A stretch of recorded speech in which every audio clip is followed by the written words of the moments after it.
Welcome to episode 118 of Trek Live. In this week's episode, we're going to be talking about cast structure. This is the last and third and final iteration of keeping the. We had a big Trek weekend of conversation. This is the last time, and I think we're going to have a good time this morning. So, with that being said, Bill, how you doing this morning? Feeling good. Like you said, we had a fun day yesterday. We had course heading, where we talked about Stardust City Rag, the new episode of Picard with Rob, who's in the chat hanging around now. And then last night we had a Trek After Dark Discord casual hangout. Rob came, Ian came, Thad came eventually, and we just kind of hung out, watched Star Trek episodes together. We did some trivia. Yep. Just casual conversation about anything and anything, anything and everything. So yeah, like you said, this has been a packed weekend. We're gonna do the traditional Trek Live now this morning. Yes. We're gonna talk about the different ways the shows across the years have built their casts and used them. Some of them have big sprawling ensembles. Some of them have ensembles with emphasis on some characters. Some of them are much more, targeted and emphasizing a single character or a group of characters. So we're going to look at each show and how they use their casts and what we think about that. Very loosey-goosey. We don't have a whole lot of talking points or structure. This is one of those topics that we kind of threw against the wall and said, let's try to talk about this, and we're gonna see where it goes and what we're talking about. So we'll see where it takes us. Yep. How is your rewatch going? It's going great. I watched 2 episodes, The Immunity Syndrome and A Private Little War. Okay. Working through TOS, just sticking to my typical, 2 episodes per week. Definitely, I think that works best for me. But I did last night after Trek After Dark. I watched The Emissary, the 2-part series premiere of Deep Space Nine. And you may be asking yourself, why? Well, I did it because that is my next series after TOS. But I did it in my head. I thought that maybe if I watched a little bit, because I got a little bit of a taste on Trek After Dark. We watched a Deep Space Nine episode there, and then maybe it'll motivate me to get through TOS a little bit quicker than my 2 episodes per week. So that's why I did that. So that's why I diverted. Makes sense. Yeah. Yeah. We talked about last night. You have Deep Space Nine in its entirety, in any kind of consistency for 5 years now. 5 years, so yeah. When you get to Deep Space Nine, it's going to be really an opportunity to, watch with some fresh eyes. We watched an episode last night. I can attest you remembered nothing about it. Nope. So that's cool. I'm always envious of people who get to experience it either for the first time or still have that fresh glaze in their eyes where it's still fresh and you don't know every twist and turn before it comes. Yeah. So I'm definitely jealous. I'm very eager to kind of, tap your progress. Keep tabs on once you get to it. Yeah. How it's going, and talk about it here, in our little rewatch segment. I'm very eager to hear how, 5 years of living life and coming back to Deep Space Nine kind of affects your impression of it. Yeah. So cool. Immunity Syndrome actually is an episode though from TOS that I think pretty well represents how TOS uses its cast. It's so focused and emphasized on the trio.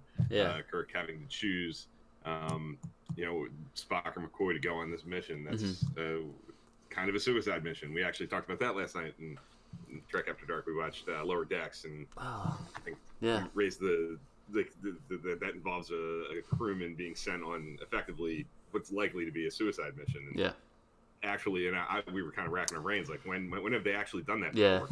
And in TOS and the Immunity Syndrome, Kirk thinks he's sending Spock or McCoy, he has to choose on what's likely to be a suicide mission. But I think, So, I guess we'll get into it. But I feel like there's a different cast structure, right? In TOS, you would send a series regular in that, But yes. I feel like the way that the cast and the crew is set up in TNG, maybe you send a junior grade officer.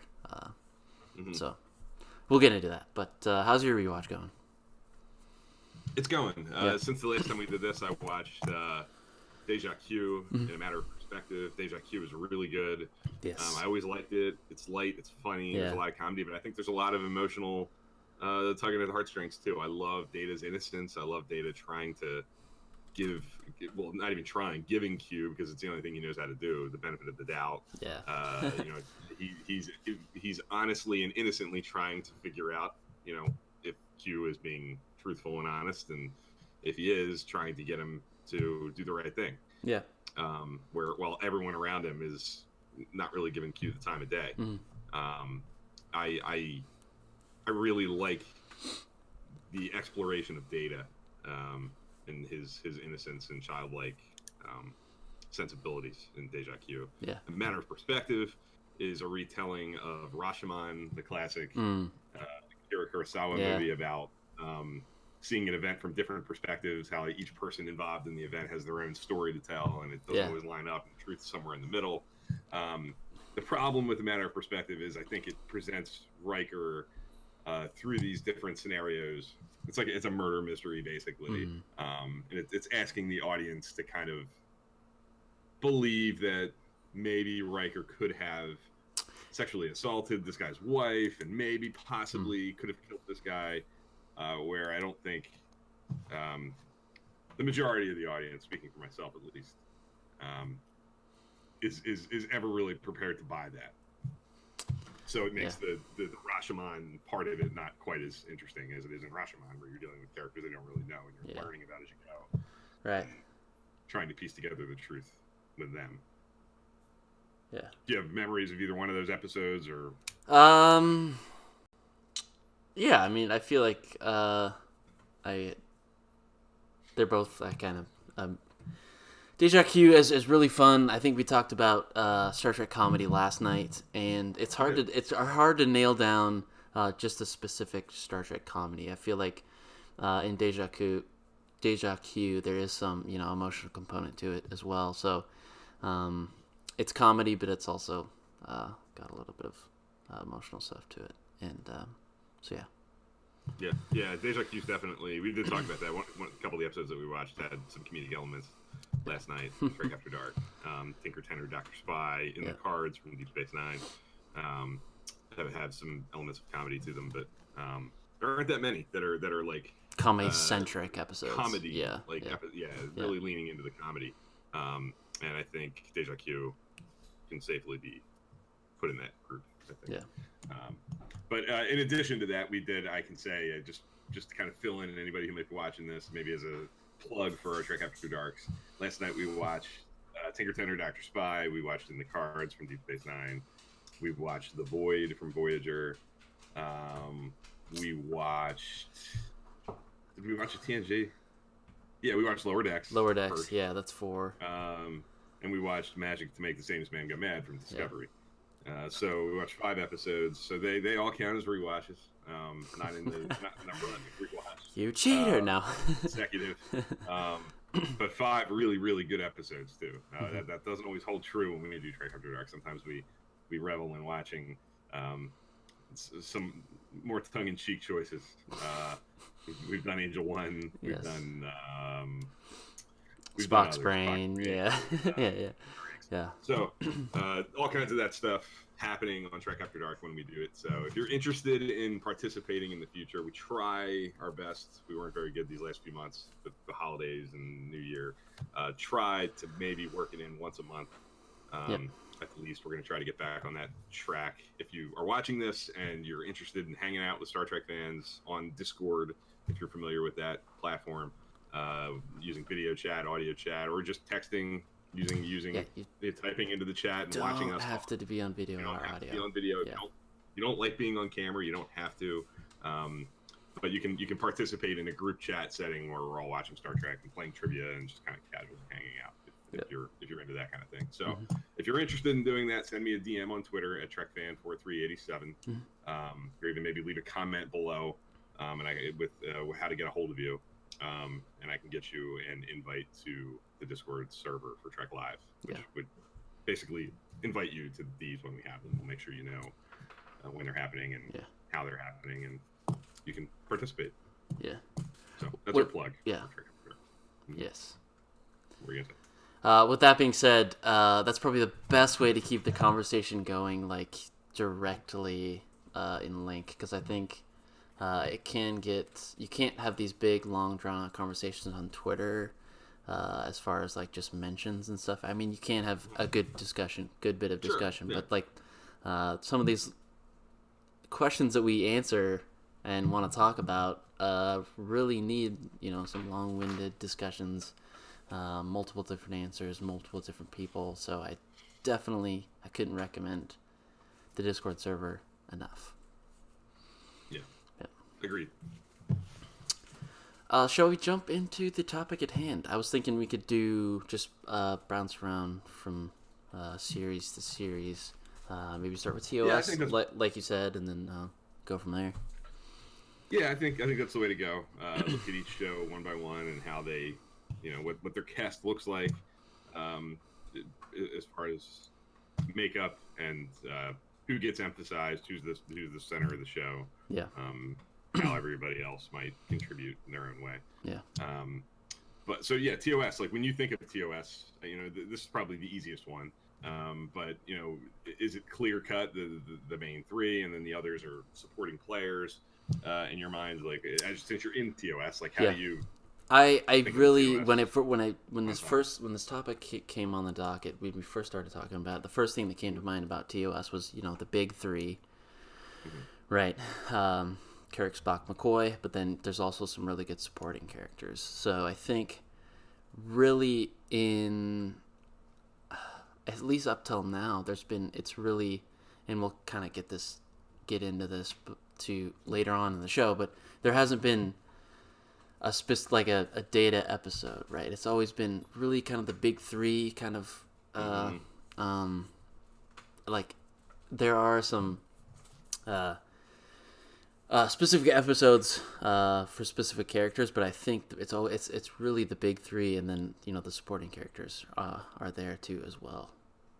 Yeah, I think even in an episode like a Mock Time, which most people would, I think, go, yeah, that's a Spock episode. That's really emphasizing the character Spock and exploring that character. The three of them are all pretty equally involved in the story.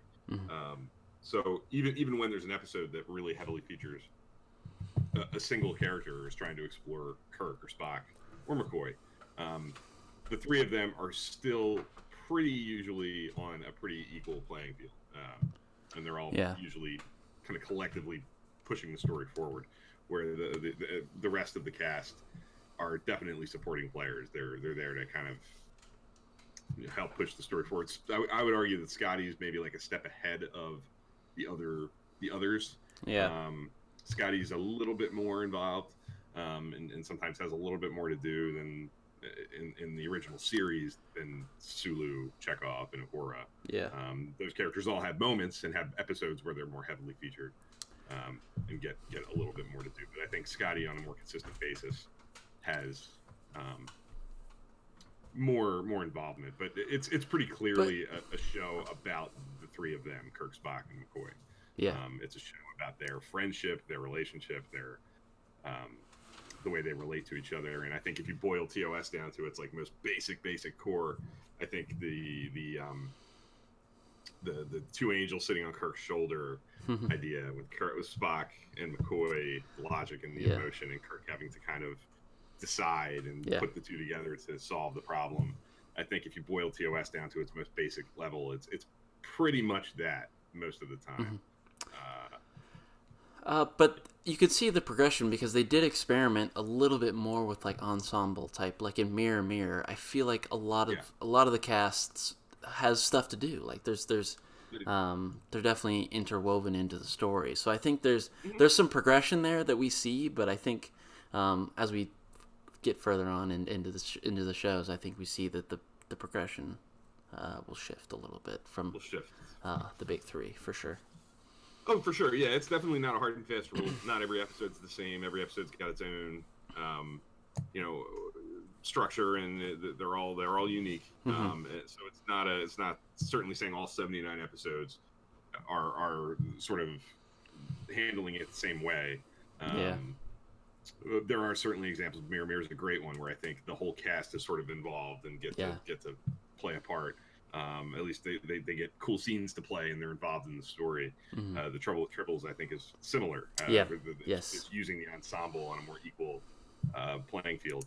Um, so yeah, there are definitely episodes, points along the way that the show flexes its ensemble muscle a little bit more. Um, Yep. but I think on average, it's mostly the three of them. And then the other thing that TOS does that the other shows certainly do too, but I think TOS leans heavier into the guest star of the week. You know, like and I'm just speaking for myself when I do like the Trekkie Awards. Yeah. It's always really difficult in TOS to do like the 5 favorite guest performances from TOS season 1 or season 2 because there's so many. There's one like, every episode. So there's a big one every episode for the most part, and they're usually really meaty parts that really drive that story together. You have Ricardo Montalban and Space Seed and Joan Collins and City on the Edge of Forever playing Edith Keeler, and I'm not going to go through every single one of them, but every episode has one. Like Charlie X has the guy who plays Charlie. You know, you can love that episode or dislike that episode, but that episode's clearly driven by that guest star. Mm-hmm. And sometimes it's the guest star and how they relate to Kirk, Spock, McCoy, or Kirk or Spock or somebody specific directly. But I think TOS is the show of the bunch that integrates one-off guest stars clearly, and a lot of it's the era it's from and the way television was done in the 1960s. But that's when you watch TOS, I think it's impossible to think of TOS without the big three, thinking of the guest stars and the guest stars. Yeah. But that's part of the structure, right? Where I think we often quote structure as focusing on the big crew, but it's really character structure almost. And in TOS, the character structure does lean heavily, like you said, on the guest star of the week. So, for sure, yeah. I think that's definitely true. Rob asks, is TOS the smallest ensemble, maybe matched by Picard? I think some of the later shows that we're going to get to as we kind of go through show by show are inching closer to this TOS kind of territory. I mean, we'll definitely. Mm-hmm. Yes, I would agree with you. Yeah. I think Picard and some others are closer to TOS than some of the next shows we're going to talk about with like TNG, which would be our next one. Next Generation. Next Generation is certainly a step forward as far as utilizing a larger ensemble. When TNG begins, the main credits have 9 names in them. The big 7 that are there pretty much consistently throughout, and then Will Wheaton's there as Wesley, Denise Crosby's there as Tasha Yar. So they start out with almost 10 characters at the center of this show. Go ahead. Which I think it plays into the structure kind of the show, and because this we go from this 450 personnel ship to almost 1,000. And I think, the flagship, and I feel like it's kind of a natural progression to kind of add to the crew. And I think I'm not saying that this ensemble structure is bad or anything. I think it gives the writers a little bit more freedom. They're not just writing for the big 3 or the big 5 or whatever we talked about with TOS.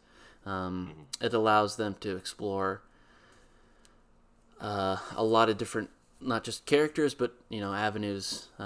So it's successful in that way, but also, that's kind of just my overall thoughts on, I guess, beginning thoughts. Yeah. I think That's definitely true. Mm-hmm. The bigger ship, the flagship, I think it all lends itself to having a bigger canvas to play on, presenting more characters. I think the state of TV certainly had changed. I think the ensemble cast was more of a thing, and that's what you would find on TV shows in the late '80s, early '90s. Yeah. So it evolved with TV evolving. The other thing that I would say that beyond just the number of characters that are heavily involved, I think TOS being so not confined, but so definitively being about like that relationship of the three, that triangle at the top Yeah. with Kirk, Spock, and McCoy. There's such a clean shape to draw there, the triangle. Mm-hmm. TNG, the relationships are so much more sprawling. Like you might be able to make a case, and I probably would, that certain members of the main ensemble are more heavily featured, maybe more emphasized than others over the course of the series. Yeah. But the relationships are more complicated among it. There's not a triangle to draw. Like there's not a clear like three-way kind of pull that's really driving the show. You have different combinations of characters being, interestingly drawn and being emphasized. You have Data and LaForge, Data and Geordi. You have Riker and Worf, we talked about yesterday, and Picard and Data, and Picard and Crusher, and Riker and Troy. Like there's different combinations, different relationships that get emphasized along the way, which isn't surprising given the size of the cast. But they really did change it up. It's a very different show structurally with the way they use the cast from TOS, and it's more than just the number of characters. It's the way that the characters relate to each other and whose relationships are, presented.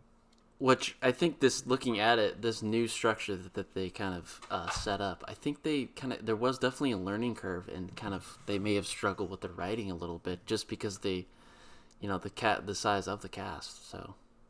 And I think what happens with shows like TNG and with like Voyager that we're going to talk about in a bit, I think it's natural for the different writers to kind of come along and find comfort zones with certain characters. I think certain characters are probably more fun to write for than maybe some others. Some characters have a more clear voice, like you can hear them in your head, so they're easier to write for.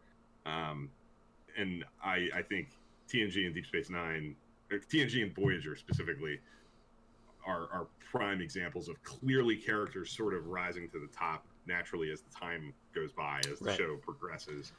Where some other characters, like Rob mentions, Crusher and Geordi, maybe don't get their fair share, aren't emphasized quite as often. Maybe when they are emphasized, the episodes aren't always as strong. Yeah. I would maybe make the case that Geordi and Crusher's greatest contributions to the show might not necessarily come in episodes that they're the focus of. Yeah. They're in their relationships with the other characters. It's Crusher's relationship with Picard that I find the most interesting aspect of Crusher's character. Geordi's friendship with Data is a really strong point of TNG. So they're not always the best leading players on average. At least all of them have episodes that are strong. For Crusher, I love Remember Me. I like Booby Trap and The Enemy. For Geordi, they all have episodes strong. Yeah. I think some of them I would point to their involvement in episodes that might not feature them heavily. Yeah. As high points. But kind of getting back to what you're saying, there are like levels and tiers in the ensemble, right? It's not it's not even. That's how I see it. It's not even, but there's definitely tiers of the ensemble as where who's emphasized. Yeah, exactly. Yeah. Who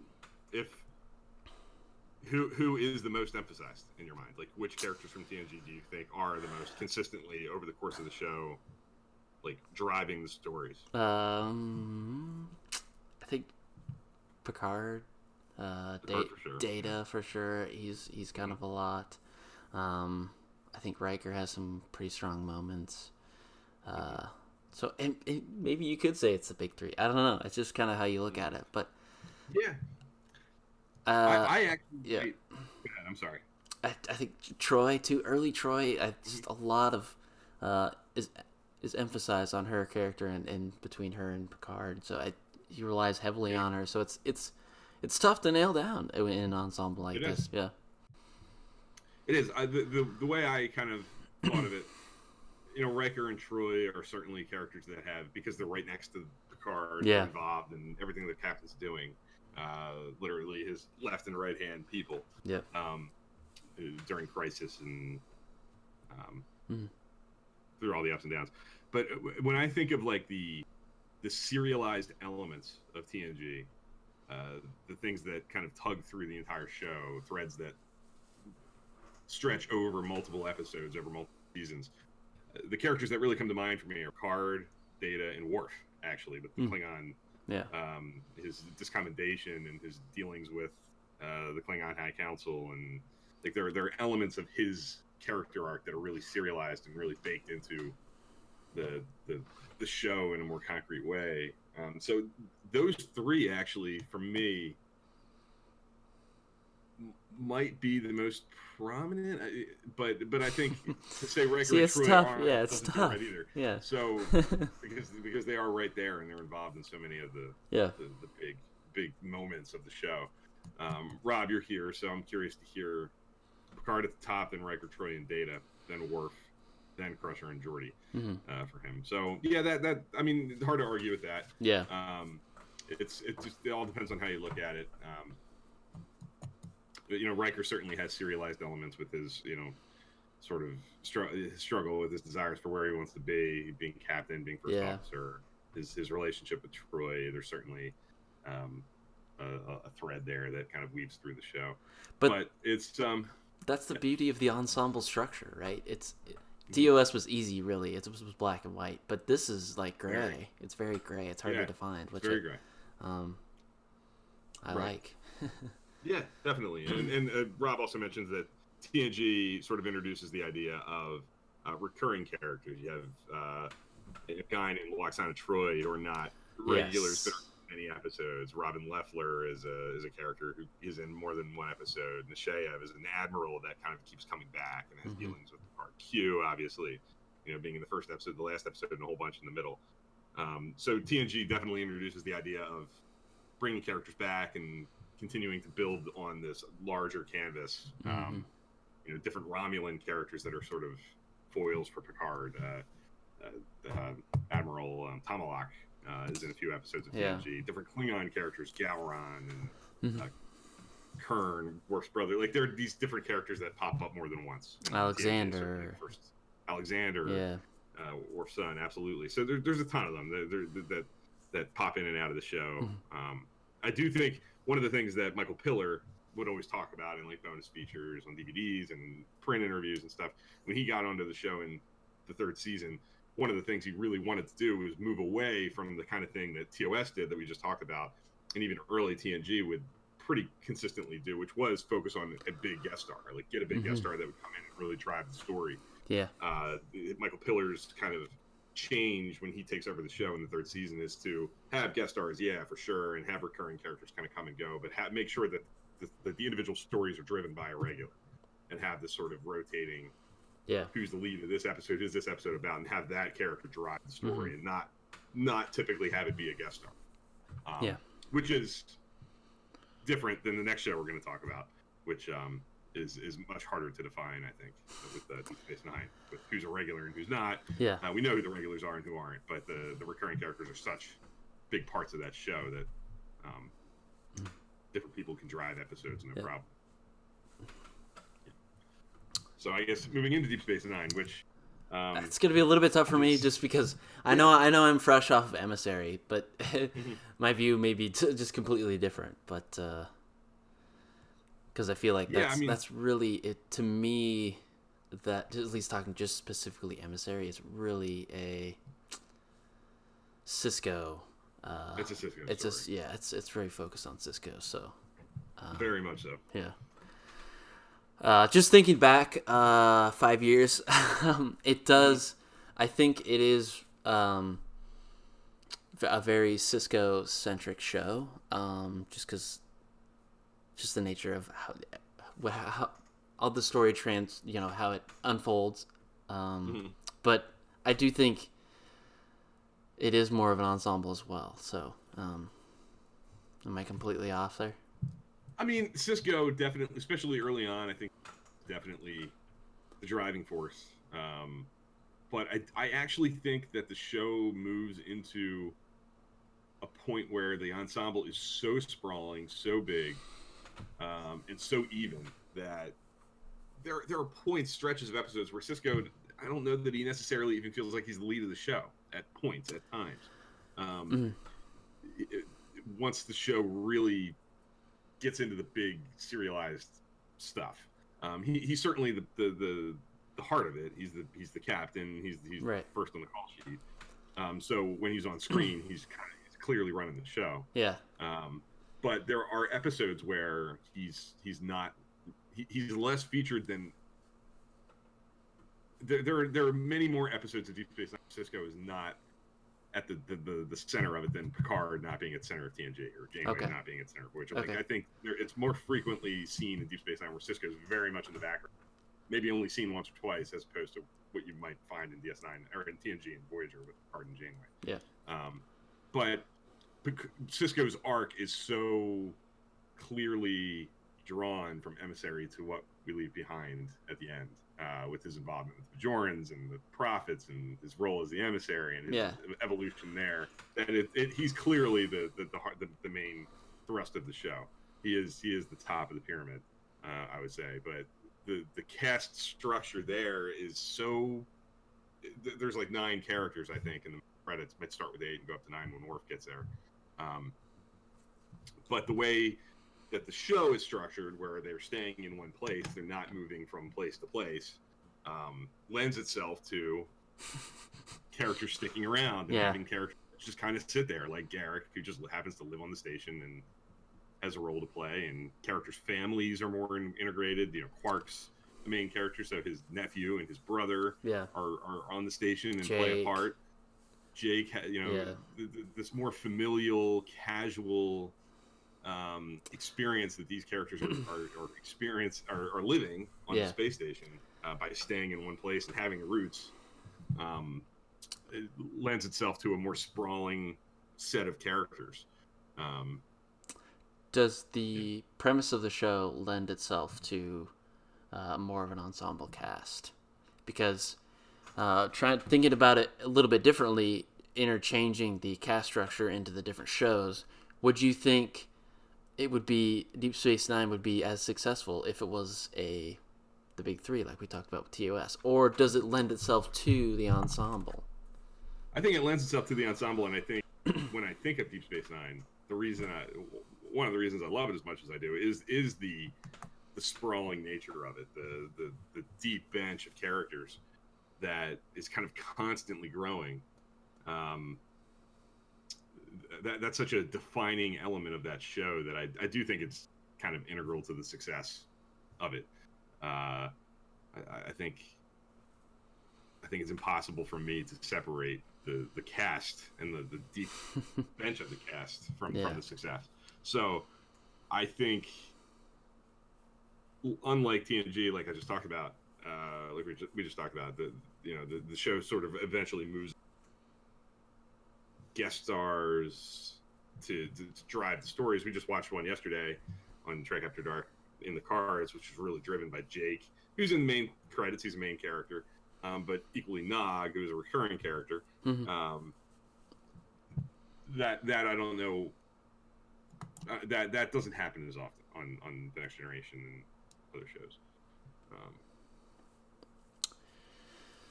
Yeah, because really, when I think about it, there was only one. The guest star wasn't very prominent. It was really focused on, at least just specifically that episode. It was really just focused on. There wasn't a lot of focus on that guest star. It was the recurring characters, like you said. So. Yeah. I think. I mean, the like we just talked about. You can certainly talk about recurring characters in TNG, who are Q, Guinan, Loxana Trey. There's a definite set of characters there, but the you could go on and on and on in Deep Space Nine with the different Cardassian characters, the different Bajoran characters. that come and go. In the episode we just watched last night, you had Kai Wynn show up. Yeah. She's in and out of the show. She's an Academy Award-winning actress, is a recurring player on that show. Yeah. As the head of the Bajoran government. Different Cardassian characters like Dukat and Garrick and Damar, who gets involved later. A very, very rich set of characters. The Dominion, offers a whole nother like slew of characters. The Klingons. I mean, there's just so many different players. Even Morn, who doesn't ever say a word but is so present there and gets talked about a lot as a person living on the station. And I think because of that, what Deep Space Nine is able to do is build this sense of this is a real place. This is where people live. People come and do business here. Yeah. People are coming and going all the time. They have like Cassidy Yates is like a freighter captain who happens to use Deep Space Nine as sort of a port and gets in a relationship with the captain. Those kinds of characters and relationships really work to casualize life in the 24th century in a way that we don't get to see in Deep Space Nine or in TNG and Voyager quite as much. Being on ships serving in Starfleet with characters that are just doing their duty, or in Voyager's case, like stuck there doing what they have to do, get home. Deep Space Nine, I think, offers a more casual look at life in the 24th century because of the way that the show's built with the cast and the characters. Agreed. Voyager. With Voyager, it's certainly more similar in my mind to I think there was a definite aim to sort of recapture or kind of keep the ball rolling the way TNG was running. Yeah. With Voyager, at least initially. Go ahead. I'm sorry. There might have been a little bit of a shift though once 7 of 9. I feel like it really comes. It gets a little bit, not, I wouldn't say the big three, but it really becomes a little bit more like the tiers we were talking about with TNG, in that you've got Janeway, maybe 7 of 9, and the Doctor up top, but then you've got these not secondary characters, but you've got secondary series regulars, but then you have recurring characters. So it's very sure. I feel like it's one of the most similar to TNG of the bunch. I think maybe a TNG light. I think I've heard people say. What do you think? I think some of these other shows. I think it's definitely the closest to TNG. It's not quite as sprawling as Deep Space Nine, but it didn't have the luxury to do that because of the nature of that show, where they're constantly moving through space. And, it's a smaller crew. There's only 150 some people on the ship. They do have recurring characters. They do it when they can with the Naomi Wildman and Ejeb later on, different characters who kind of become a part of the crew in a more, with that being regulars.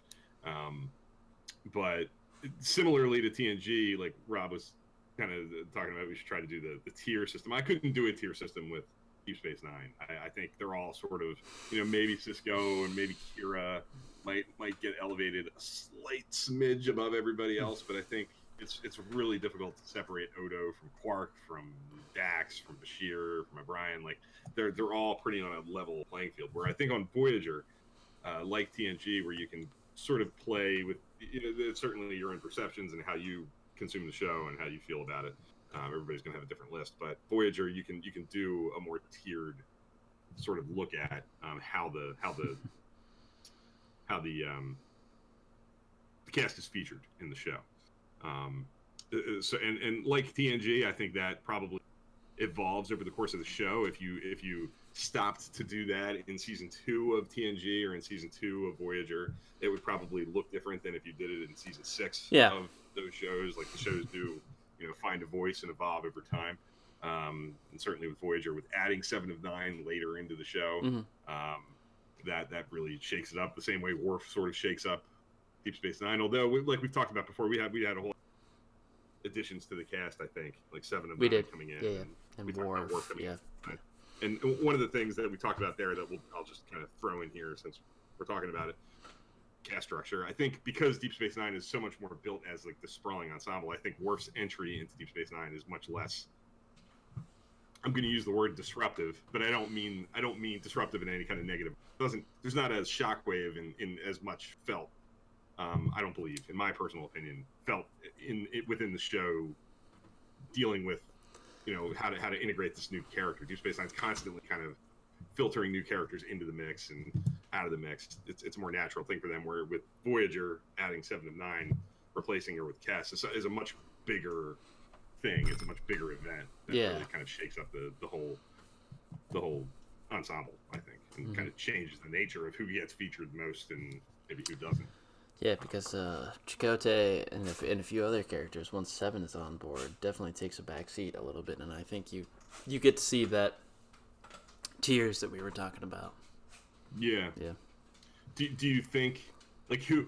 Let me ask you this: like, pre 7 of 9, first 3 seasons of Voyager, is that tier system? Like, do you have, like, who would be in that top tier? And pre season 4 later. So the first 3 seasons. Okay.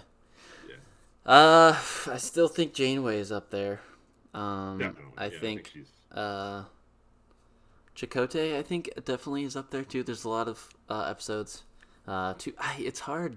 It's hard. Season 2 especially, I think Chakotay is pretty heavily involved with the Seska stuff. Seska is like a serialized element of the second season, much more so than I think remember, unless you're watching it or you really are a Voyager person. Yeah. That because of that pull through the second season, I think Chakotay really gets elevated. Yeah. That. Mm-hmm. And I think even like Kes and Neelix, I think there's some stuff there too. I think it's sure. It's less defined, I think, in the first 3 seasons. It's less defined. And maybe that just be the progress of the show, but also, but when I see the change when 7 of 9 comes, it becomes less defined when she comes in. So. I think it becomes more. I think the tiers. More defined. Yeah, sorry. Less defined in the first 3 seasons, more defined. More evenly. Yeah. In the before 7 of 9, I think they're playing it much more TNG-like with different characters every week have like their driving point, and it's pretty leaning on the guest out. Stars, right? The alien of the week, right? Yeah. Yes. Yeah. But and one of the main characters is driving, but on a more rotational basis. I think when 7 gets involved, it maybe moves a little bit more into a tiered system, whether intentionally or not. So post 7 of 9, how would like, at least I'm not asking I think it's more of it could be even more of a going back to the big 3, because when I think of it, I think of Janeway, 7, and the Doctor. I think is kind of the big 3 in post 7 era of Voyager. So yeah, I was I agree. I think they're prominently featured once the show sort of settles into its groove post 7 of 9 arrival. Like once you're through like the middle part of season 4 and the show's kind of gotten into a rhythm with the new dynamic, I think those are the 3 characters that tend to find their way into the lead of episodes most often. But I mean, that kind of lends itself to the just where the story goes. The story goes, right? The structure goes where the story goes, because they're dealing with the Borg, because they're dealing with the Doctor and all that stuff. They get more featured. Just where it's kind of the story and the structure, I feel like, can go hand in hand in the development and where the structure goes. So, because you're not going to have. I mean, you have a Borg on the ship. It's. I don't know. For sure, no, I think that's true. I think one of the things that I have said before is I feel like in the early part of 4/7, scenes in the ready room between Janeway and somebody else would tend to be with Chakotay talking about the mission at hand, like things that are happening. Yeah. Where the use of resources, issues with the Maquis crew. Yeah. Like in the early part of the show, there were always scenes like built into episodes between those 2 characters, or with Tuvok about their history and dealing with the Maquis stuff. Yeah. I think as Seven gets integrated into the crew and the show shifts a little bit, those scenes kind of get allocated to Janeway and Seven dealing with Seven's, recovery and dealing with her search for humanity. Like those, there are a ton of those scenes, and they're great. They're some of the best things about Voyager, in my opinion. Yeah. The Janeway Seven mother-daughter, wild child kind of dynamic. Teaching her to be human. Mm-hmm. I think that's such a dominant force in the last 4 seasons of the show that it does, I think, come at the expense of characters like Chakotay and Tuvok specifically.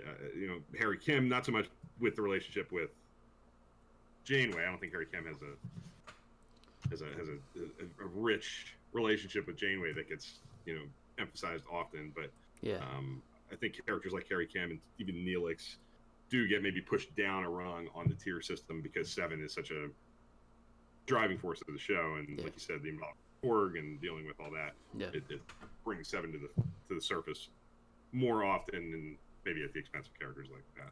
Yeah, Stress VK kind of says Kim Paris. I might disagree with a little bit on, but Kim and Chakotay might not have the range and the flexibility to do other kinds of stories the way that the Doctor and Seven, for example, might. I definitely would agree with some of them. Yeah.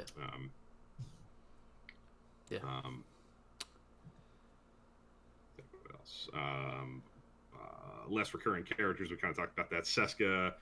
There are recurring characters, but they tend to be like in the early part of the show when they're dealing with Kazon, you get Kulla and Seska, and the early seasons. Later on, when they're more in contact with Earth, you get a little bit of Barclay, Admiral Paris kind of stuff in the 6th and 7th seasons. Yeah. So depending on where we are in space, and where the show is, because of the constantly moving nature of it, I think that kind of shifts who gets to be recurring. Yeah. Enterprise. I think Enterprise is probably the closest to TOS. I was just gonna say, I feel like we're back to the big three. Yeah. Just about. I mean, there's obviously some character specific episodes, but I think Rob talked about the smallest ensemble. I think this is maybe the closest thing we have to what TOS era. I don't know if that was intentional, but I think when I think of Enterprise, I think of big three. Archer, T'Pol, Trip, to me, which is the big three. But do you feel that way, or is it more ensemble-esque? I definitely feel like it's more of a. I think they clearly made an effort to recapture some of the feel from the original series with Big Three. Yeah. The two angels on the captain's shoulders kind of idea. They definitely are trying to tread on that territory. I think they do a pretty spin and not just completely being redundant and derivative. But it's clearly a concerted effort to recapture some of what made TOS unique. I think they do a better job, or they try, and I don't want to say better. I mean, I think the shows are intending to be different, but I think Enterprise certainly tries to use the other 4 characters more regularly than TOS does. I think Phlox and Reed are certainly not used to the level of Archer, T'Pol, and Trip, but at least one tier down from them, like but are still like a Scotty active. or like Scotty, closer to where Scotty was. Yeah. But maybe even a little bit more so than that. And then Travis and Hoshi. Hoshi early on is pretty heavily featured in Enterprise, but I think as the show develops, she kind of recedes back into the background. Unfortunately, I liked what they were trying to do with Hoshi's character at the beginning of the show, but I don't think they sustained it beyond like the halfway point of the 4th season on any kind of consistent basis. So I think by the end of the show, once you're into season 3, 4, I think you can pretty clearly tier it with the top 3, and then Reed and Phlox the next tier down, and then Travis and Hoshi on the bottom rung. filling roles that are not completely dissimilar to like Uhura, Sulu, Chekhov kinds of roles where they're there, they'll go on an away mission here. Yeah. Bridge, they have things to say, but they're not as heavily featured as others. Yeah.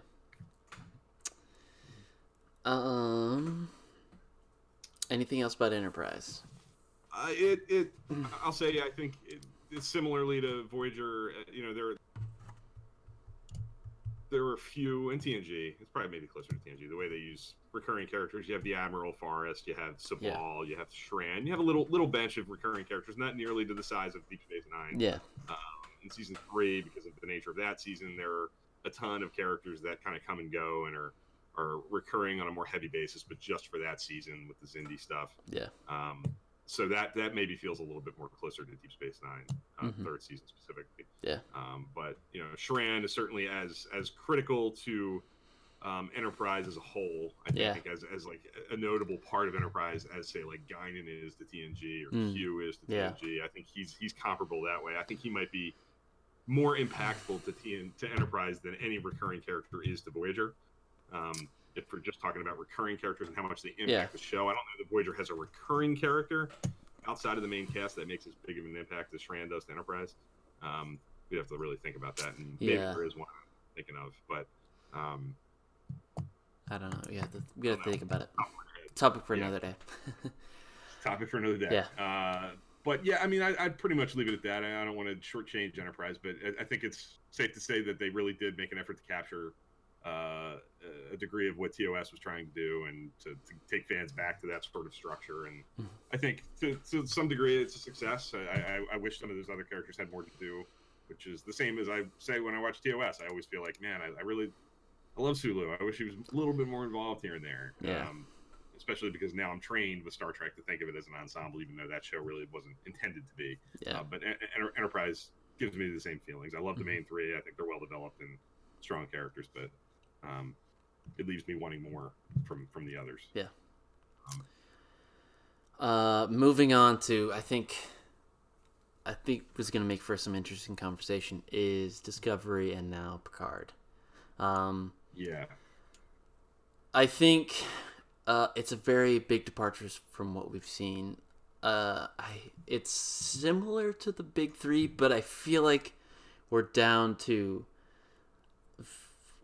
this type of structure is, I think, all three, right?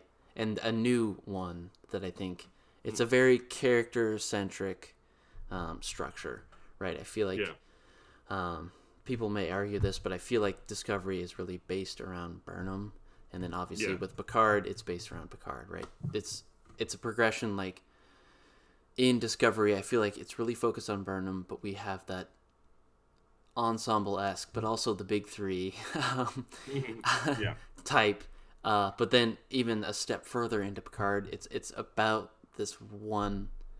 It's everything revolves, I feel like, around this one character. So it's just interesting how this structure has changed over the 50 some odd years. So yeah, what do you think? It definitely has. Yeah, totally. I think Discovery and Picard certainly take the biggest strides toward saying this show is about this character, like a single lead character. Certainly Burnham with Discovery, Picard obviously with Picard. I think it's a harder one to define. I think Picard is so early, and we're operating on a very, very small sample size there, so it's hard to talk about. But Discovery having been 2 seasons, it's kind of hard to define Discovery. I think it's like you said, it's kind of an amalgamation of everything. It's got an ensemble certainly to it. It's got like a tier system. Certainly, you have Burnham at the top, and then you have like Saru and Stamets and Tilly. And, but then Discovery also does this thing where season 2 and season 1 have different.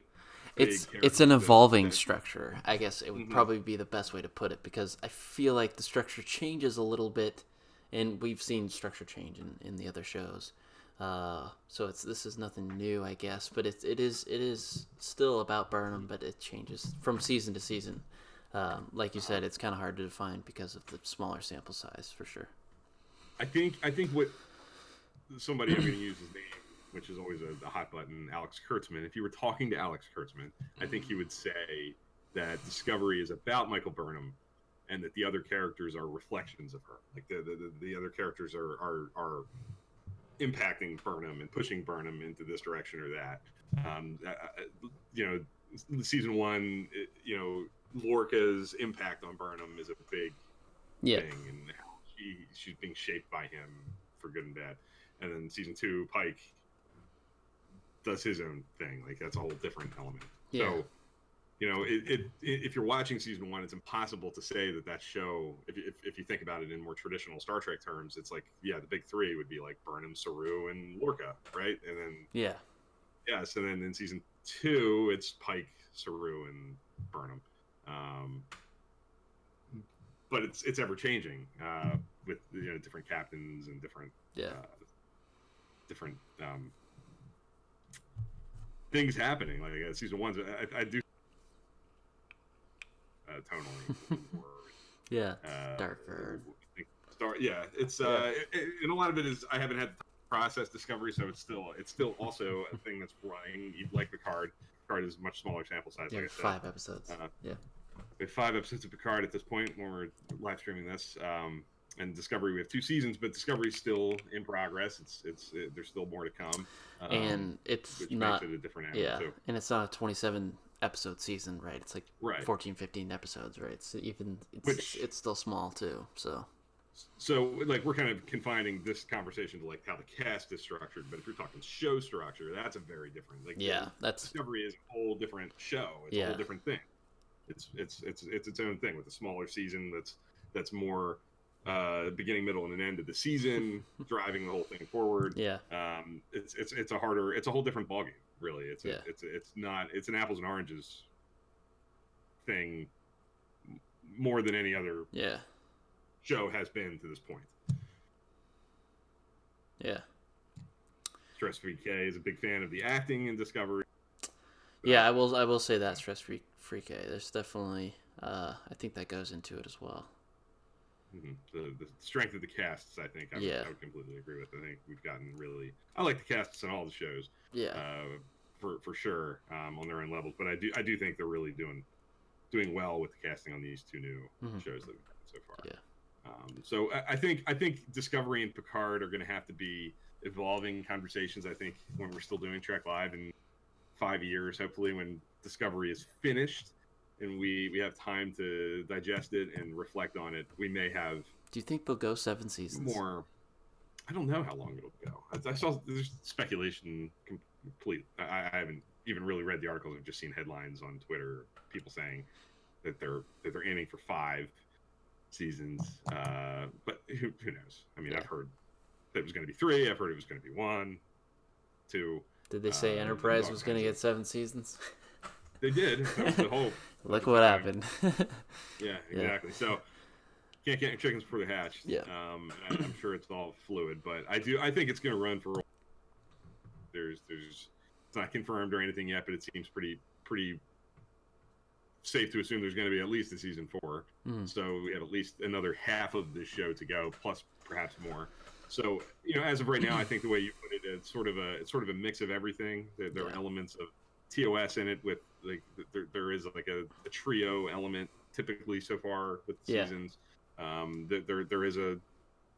There's a bigger ensemble, a smaller ensemble. Like you have like characters like Arium and Tilly, Detmer, like very little. Even lesser used than that. Like the sub bridge crew that are very similar to Sulu and Uhura and characters like that. Maybe even a little less than them.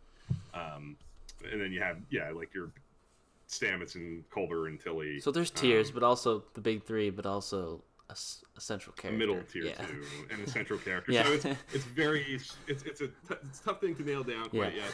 And I think a lot of that has to do with fluid structure. It's new, and the structure of the series is different. The shorter seasons. Yes, exactly. That plays into a part too. It's trying to do a different thing than the other Star Trek shows that it's going to try to do. So. Anything else? I think that's it for that. I Cool. think that was a. I think maybe in the interest of time, I didn't expect it to run over an hour long. Maybe forego the Trek content. We already did it with Trek After Dark. Exactly. That was our plug Yeah, that if was you our want plug. more Star Trek content, Yeah. get on the Discord server and be a part of Trek After. Yep. That's our recommendation. Yes, you guys know the drill. The discussion doesn't have to stop here. Facebook, Twitter, the Discord server, like Bill said. All great avenues to keep the discussion going. Yeah, we'll be back next week with some more Star Trek content. I think we're going to get back to the normal schedule with course heading. It'll be Thursday, I believe.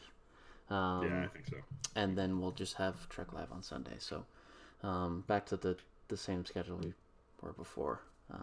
But we'll definitely have some great Star Trek conversations over there. So thanks for watching, everybody who joined in chat. And if you're watching after the fact, definitely thank you for watching, stopping in. We'll see you guys next week. Thanks, everybody.